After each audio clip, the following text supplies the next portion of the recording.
Hi, my name is Amisha Singh, and if you've ever wondered about what universal design is, how it relates to inclusivity and accessibility, and what exactly does universal design for learning mean, and most importantly, how can I implement it in my classroom, both digital and in person, this is the session for you. That's exactly what we're going to unpack. So let's get started. What is inclusive and accessible design? When I am talking about inclusive design, it is a broad umbrella term that really talks about challenging persistent gaps that are faced by marginalized students. We all know that our students are not accessing, engaging with our courses in an equal way, and so often the barriers that they're facing are invisible to us. So how do we design a course? How do we design a learning environment that meets every single one of their needs without it tripling or quadrupling our workload? This is exactly what this presentation gets after. Inclusive design is centering innovation, creativity, global citizenship, all of these things that are so important to our educational institutions and why we're doing this job in the first place, right? So it's not new. It's not supposed to add gargantuous amounts of work to our plate. And in certain small, easy bets, it's really actually pretty easy to integrate into the work that we're doing on a daily basis. So really, most educators, especially if you're passionate about education and the theory behind it, have heard about this concept of universal design for learning, or UDL. It stems from this movement of universal design from the 1990s, which really has architectural and design roots inside of it, right? It's coined by Ron Mason, who worked at the Center of Universal Design in North Carolina State University. And from this concept that was rooted in the American Disabilities Act, in creating accessible spaces, tangible spaces, stemmed this concept of UDL, Universal Design for Learning. And it really has been housed since 1984 in the Center for Applied Special Technology, CAST. CAST has a fantastic website that I'm going to link for you that really helps you get into the nitty-gritty of what is UDL and how to apply it. Okay, it's worked on it's based on the work of this developmental psychologist Lev Vygotsky, and he talks about these three brain networks which coincide with the prerequisites that our students have for learning. Okay, first is the affective network. It's the engagement. Are we present? Are we ready to learn? Are we in a space where we can learn? Okay. Two is recognition network, which is recognition of the information to be learned. I love it because it's like, I don't even know what I don't know. And then as the students progress through your curriculum, they're like, okay, I get it. I don't know this, but I'm going to learn this. And they start uncovering, this is the task at hand. This is what I am supposed to master. And then the last piece of this is strategic network, something that's very often forgotten in a lot of our classrooms is how in the world do we apply this, right? That bridge from didactic knowledge to real world application, okay? Vygotsky argues that all three of these networks need to work together in order to create a learning environment. So universal design guidelines do exactly that. They talk about the why of learning, the what of learning, and the how of learning. Right? And each of these buckets, if you go to this website, the CAST website, you can see it has tangible kind of items that spell out really different nuances of our curriculum, our classroom, and how to apply universal design. Right? This is how we bring our education and make it accessible for all, not a one size fits all, not a if you build it, they will come. It's really how do we take this and make it work for every single one of our diverse learners, okay? The why of learning is centered around creating purposeful, motivated learners. Again, being present, being able to learn. The what of learning is about the resourcefulness and the knowledge that we are providing. And the how of learning flips the switch to this like strategic, goal-directed, real-world application process. Now, I teach dental medicine, right? I work, I'm a dentist by training, educator by heart, and I work at the School of Dental Medicine. So I am applying this in my field, but somebody who is a kindergarten teacher can apply this. Those of you who are teaching theoretical physics can apply this. An English teacher can apply this. This is the beauty of this, that it can apply to any classroom for any learner of any age, of any walk of life.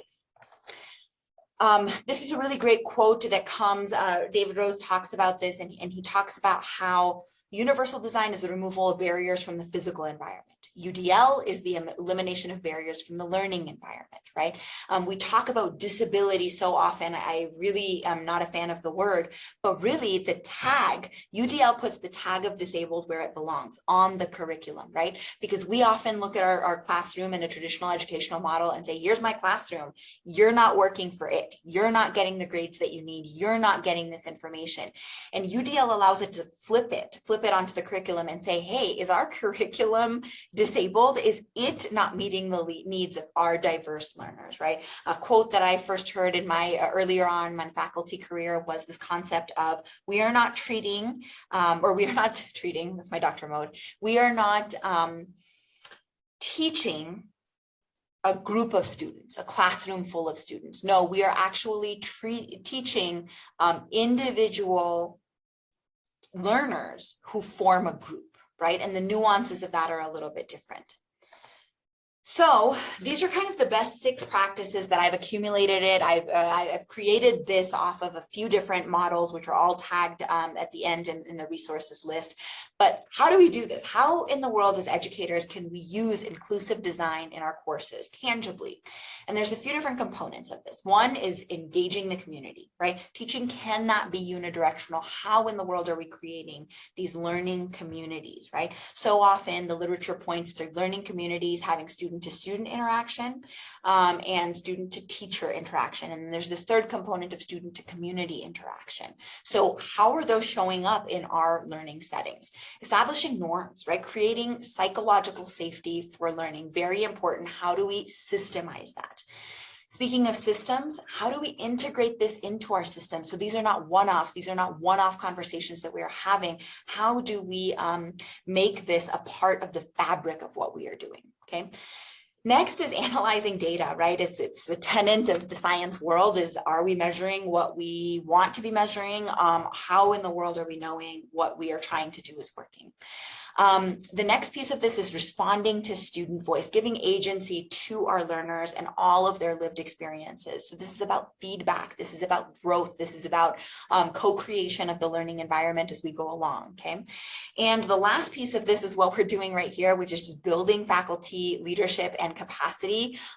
So often our students get such a different experience in every single course, and there's value in that, right? Each of us leave our stamp on our courses and they get our personalized experience, but is there consistency in your university? Are these students experiencing the same level of psychological safety, inclusivity in the design of their courses, no matter who's teaching them, right? So that's something that we can talk about. So I'm a big fan of using learning management systems to systemize these approaches, right? So here at SDM, we use Canvas. I love Canvas. And you might roll your eyes and say, oh, another Canvas course, right? But really, how am I using Canvas in my courses to integrate inclusive design? I have prepared this as almost a case study of sorts. So give me just a second as I switch over to my Canvas shell, and we're going to go live and pick apart those 6 best practices and how I have tried to implement them.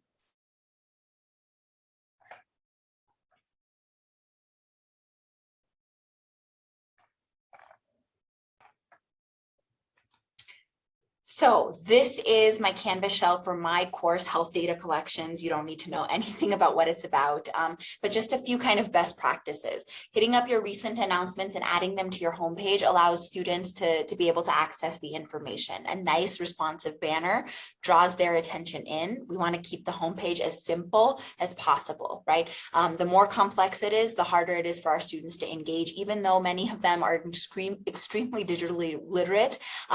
Pictures are kind of the important thing, right? Because it draws our eyes, it draws our attention.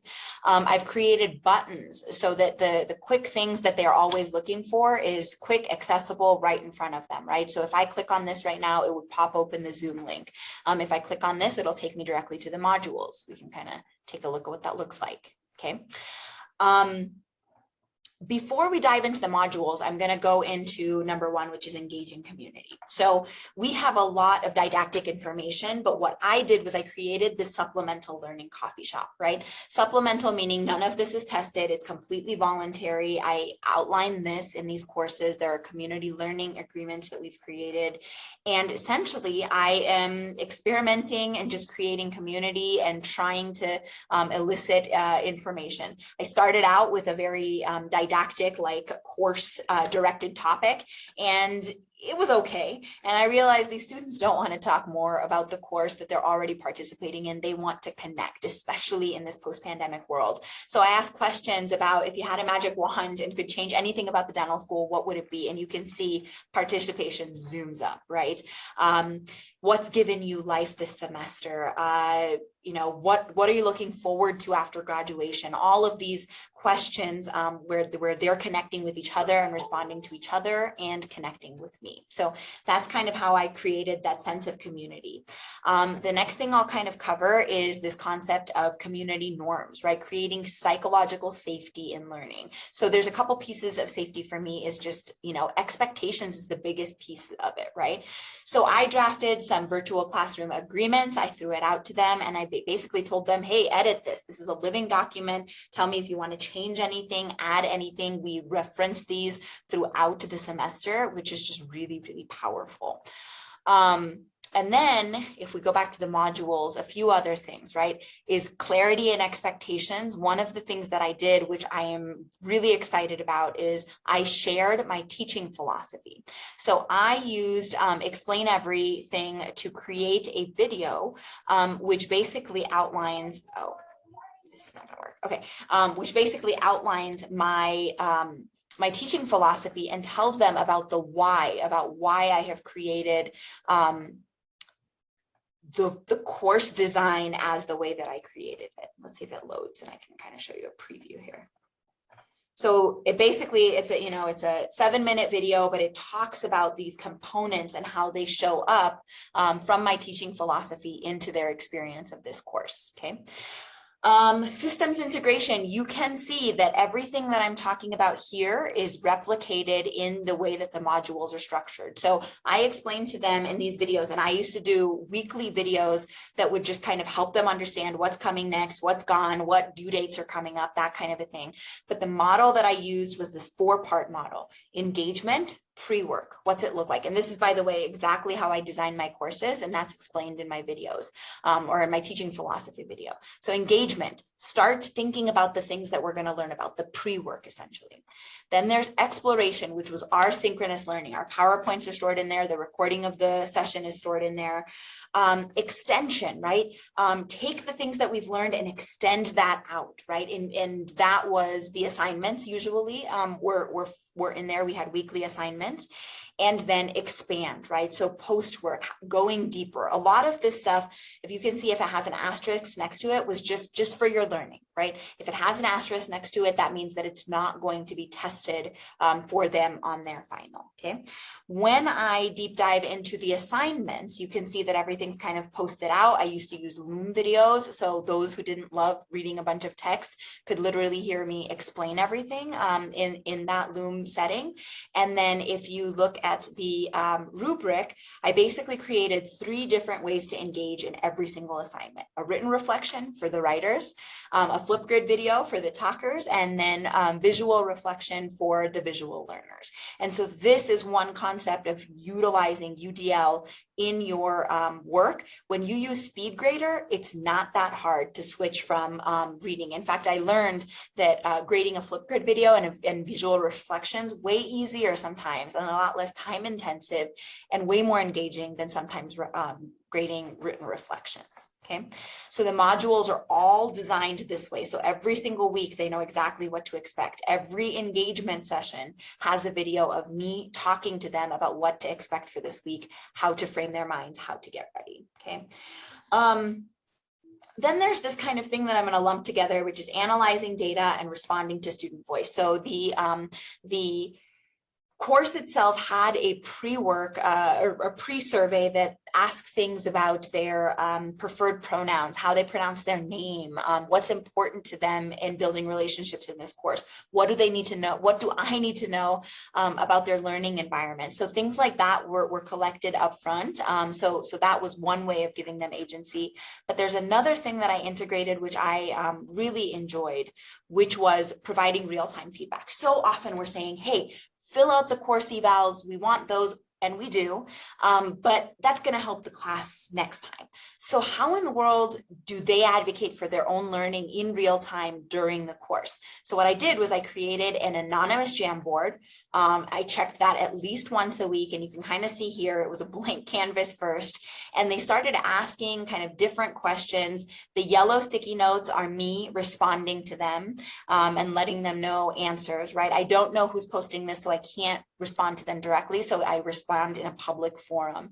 And it was a really great way to pivot as needed or to explain certain nuances, for them to ask questions. And it was just a really, really great way to create community, create agency, and give them some voice in there. All right.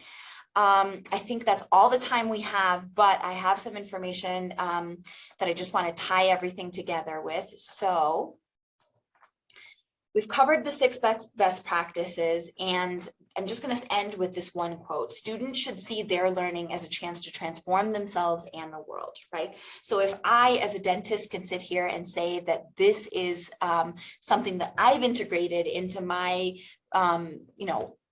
science courses, this is applicable to every course any one of us are teaching, right? Let them see their learning as a chance to transform themselves in the world. And if you use universal design and integrate it into your learning management systems, that's a really, really great way to do that. Okay, and I'm going to end with our references.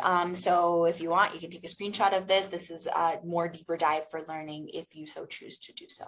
All right, thanks so much and have a great day.